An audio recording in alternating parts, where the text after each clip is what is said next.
What's up, Movement Pros? So here we're going to go over some of the common compensations you'll see during a Turkish get-up, with or without weight. And we just want to be aware of these things because if these postures are not able to be controlled, it just is an indication that we might not be ready for that stage of training, and we're just going to go back into some of the easier training steps and train there for a little while. So sometimes it could be hard to really understand how do we know when we can move forward and when should we stay where we are.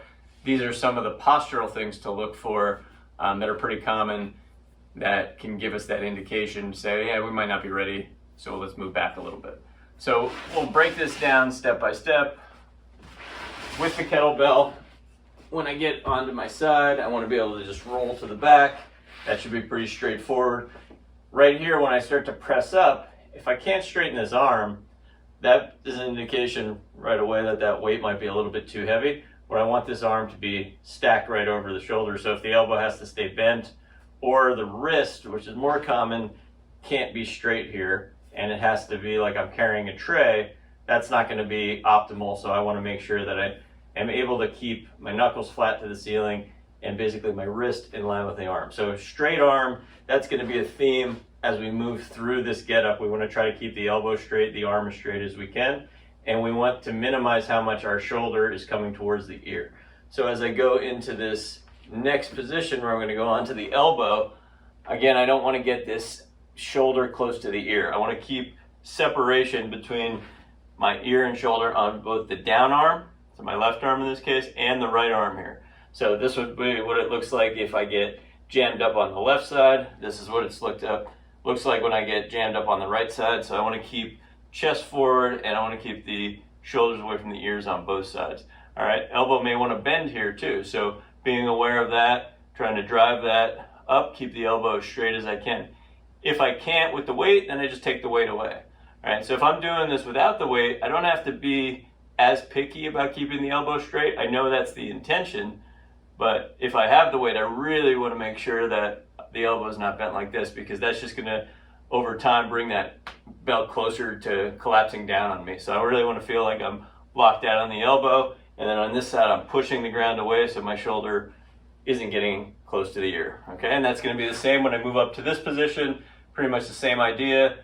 It's helpful here to think of this as I'm trying to pivot through the hand here. I don't want to just pick the hand up in place. I don't want to lose contact with the ground if I can help that.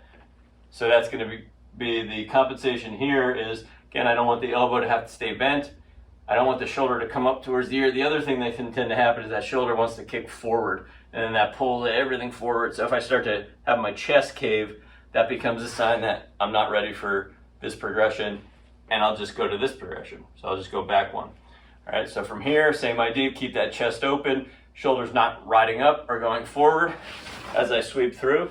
Now I have the opportunity here to look at the arms. Same rules apply. Don't want to get jammed up into the shoulders. Don't want the shoulder coming forward. Want to feel like the top arm is in line with the bottom arm. Wrist is still straight. Elbow's not bending.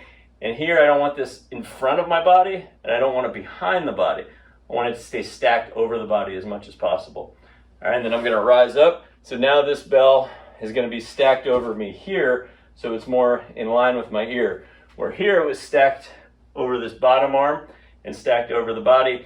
Now I don't want it in front. That's going to be really hard to hold. I don't want it ripping back.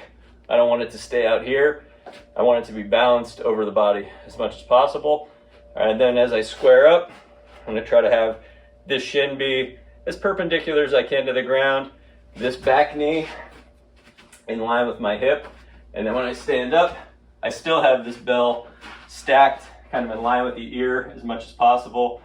No bending of the arm, trying to keep it straight. And then everything's the same as I reverse it. I don't want to collapse down, come down softly here, open the hip up, arm stays straight, stays stacked, bell stays balanced over the body. When I come down, shoulder stays away from the ear, bell is still balanced around the body, and then I bring it in. So the major themes there, shoulders, we don't want them going near the ears. You don't want the shoulder, especially on the down arm, coming forward. You don't want the arm that's holding the weight to start to bend. And probably the most important part of any Turkish get up with weight is we want that bell to be balanced over the body. And that's the major intention of the Turkish get up. That's why we do it the way that we do it. Is the idea is just to keep that bell as it gets heavier and heavier balanced over the body. Because as that weight gets heavier, if it's a little bit in front of the body, if it's a little bit behind the body, you're really going to feel it. You're not going to be able to hold it. It's going to dump to the ground. So the more you keep it balanced over the body, that makes it possible to do heavier weights.